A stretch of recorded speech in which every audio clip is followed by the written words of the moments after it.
Top 10 Things to Do in Kotor, Montenegro. Located in one of the most scenic settings imaginable, Kotor in Montenegro lies nestled in a breathtaking bay with impressive mountains rising all around it. The Gulf of Kotor is found along the country's northern coastline, not all that far away from Dubrovnik in neighboring Croatia. The spectacular natural fjord is just part of what makes Kotor so alluring. Heart-achingly beautiful to gaze upon, visitors will find it hard to tear themselves away from Kotor's architecture and gorgeous natural setting. 10. Seagate.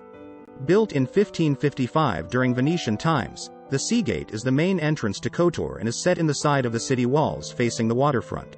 As the Gerdek Gate and Bastion were located in a much more important spot, however, the Seagate is less daunting to face and much smaller in size. Passing beneath its low stone arch, you'll find that the city walls are deceptively thick. The passage through them displays some delightful brickwork, as well as a fantastic stone carving of the Madonna and Child. Besides the wonderful architecture, there are a couple of symbols and carvings for you to spot along the wall and above the entrance of the Seagate. 9. Clock Tower. After entering through the Seagate, you'll find yourself in the old town's main square, with a magnificent clock tower backed by mountains rising before you. One of the symbols of the city, it was erected in 1602. Despite now leaning slightly to one side, it has survived numerous earthquakes over the centuries. The sturdy-looking square tower exhibits both Baroque and Gothic features, while a reconstructed medieval pillory lies before it. With lots of elegant buildings and cafes lying around it, the clock tower is one of the most photographed monuments in Kotor. 8. St. Nicola Church. The largest Orthodox church in town, St. Nicola dominates the square in which it lies. Its simple facade is flanked by two twin domes, with the Serbian flag hanging down between them. Despite having only been built in 1909, its Byzantine-looking features fit in perfectly amongst the Venetian buildings all around it. 7. Northern Gate. Also known as the River Gate, the old town's northern gate is the quietest of its three entrances and is tucked away in a slightly secluded part of the city. Set in Kotor's northern wall, it borders the Skrda River that gushes down from the mountain.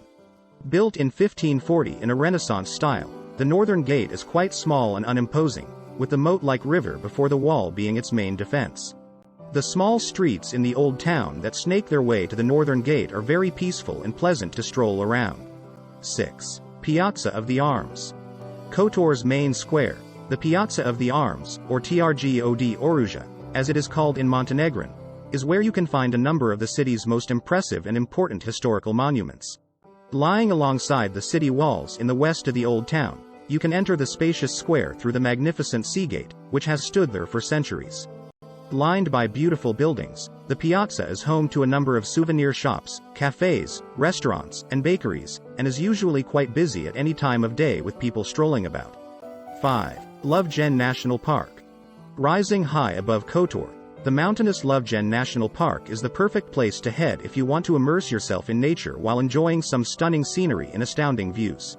Named after Mount Lovegen, the black mountain that gave the country its name, the park is quite rocky and barren in nature, although there are still over 1,100 different types of plant life on show. A site of national importance known to all Montenegrins, Lovegen and its surrounding slopes were, for centuries, the only bastion against Ottoman rule in the region. 4. Climb up to St. John Fortress. One of the most fun, and tiring, but ultimately rewarding things to do in Kotor is to climb up to the St. John Fortress that lies perched high up the mountainside, far above the city. As you navigate the steep and winding paths, passing old fortifications and centuries-old chapels as you go, the view only gets better and better. It's almost impossible not to stop time and time again to take photos. 3. Take a boat trip on the Bay of Kotor.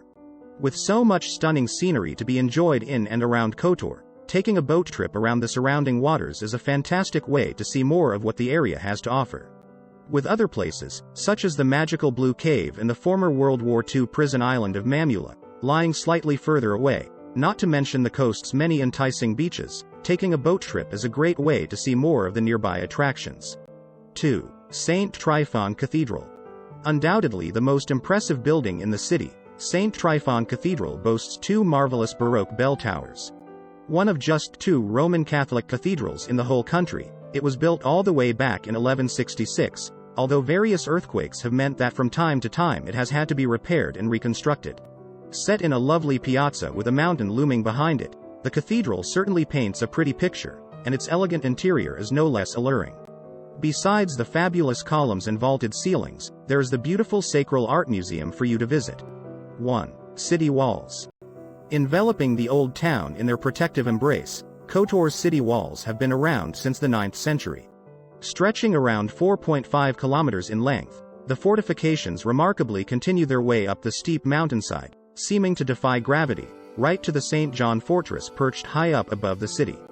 With gates, bastions, and even churches found in the walls, the ancient fortifications are incredible to explore. From their ramparts, you can enjoy impressive views of the old town and the Gulf of Kotor.